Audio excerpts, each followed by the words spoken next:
तो urethral structure का बहुत बेसिक मतलब होता है पेशाब की नली की सिकुड़न। पर बड़े स्ट्रक्चर जो कॉमनली होते हैं उनके अंदर ओआईयू की सक्सेस रेट बहुत खराब होती है। तो बड़े स्ट्रक्चर हैं, डेंस स्ट्रक्चर हैं, तो उनके अंदर ओआईयू नहीं किया जाता है। ऑपरेशन के बाद में कैथेटर या पेशाब की नली नॉर्मली डाली ही जाती है।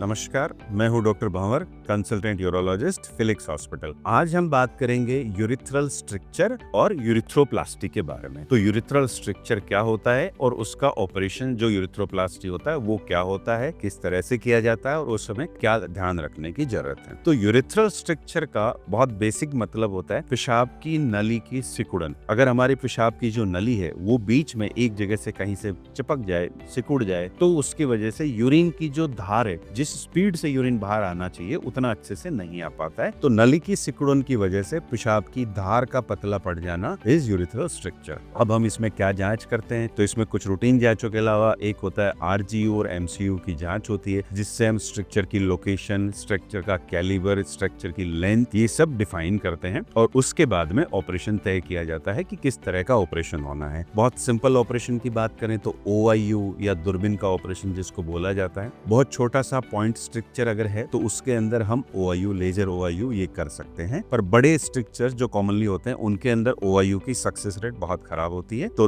बड़े स्ट्रक्चर हैं, डेंस स्ट्रक्चर हैं, तो उनके अंदर ओआईयू नहीं किया जाता है। तो उनमें क्या करते हैं, तो उसके अंदर जो ऑपरेशन होता है यूरिथ्रोप्लास्टी। यूरिथ्रोप्लास्टी काफी तरह की होती है, पर मोटे मोटे हम इसको 2 या 3 भागों में बांट सकते हैं। एक, अगर रीजनेबल लेंथ स्ट्रक्चर है तो हम उस एरिया को, स्ट्रक्चर्ड एरिया को काट के निकाल देते हैं और फिर दोनों ट्यूब्स को आपस में जोड़ा जाता है। दूसरा होता है बक्कल म्यूकोजल ग्राफ्टिंग, जिसके अंदर हम गाल के अंदर से थोड़ी सी चमड़ी निकालते हैं, उससे हम एक नई ट्यूब बनाते हैं और उस ट्यूब को उसके साथ में कनेक्ट करके और वहां से एक यूरिन का रास्ता बनाया जाता है। इसके अलावा कई ग्राफ्ट भी लिए जा सकते हैं, कई बार फ्लैप्स के साथ में भी किया जा सकता है, depending on the need, the length of the structure and density of the structure and the calibre of the structure. Operation कैसे किया जाता है? ऑपरेशन में एक चीरा लगाया जाता है जो करीब 4 से 5 सेंटीमीटर का होता है, अंडकोश के पीछे की तरफ लगता है, उसके थ्रू अंदर जाके ट्यूब को निकाल के आइसोलेट करके और ये ऑपरेशन होता है। ऑपरेशन के बाद में अगर हम बात करें कि हमें ध्यान क्या रखना है, तो जो मोस्ट इंपॉर्टेंट, ऑपरेशन के बाद में कैथेटर या पेशाब की नली नॉर्मली डाली ही जाती है और वो करीब 3 सप्ताह के लिए रखी जाती है, मतलब 20 से 21 दिन के लिए पेशाब की नली अंदर छोड़ी जाती है। उसके बाद में नली निकाल देते हैं और उसके बाद में आप नॉर्मली अपना पेशाब कर सकते हैं। ऑपरेशन के कुछ मेजर कॉम्प्लिकेशंस नहीं होते। माइल्ड वुंड का एडिमा हो सकता है, आपको वहां पे हल्का दर्द हो सकता है, बैठने में थोड़ी सी परेशानी शुरू के 4 से 5 दिनों में हो सकती है। इसके अलावा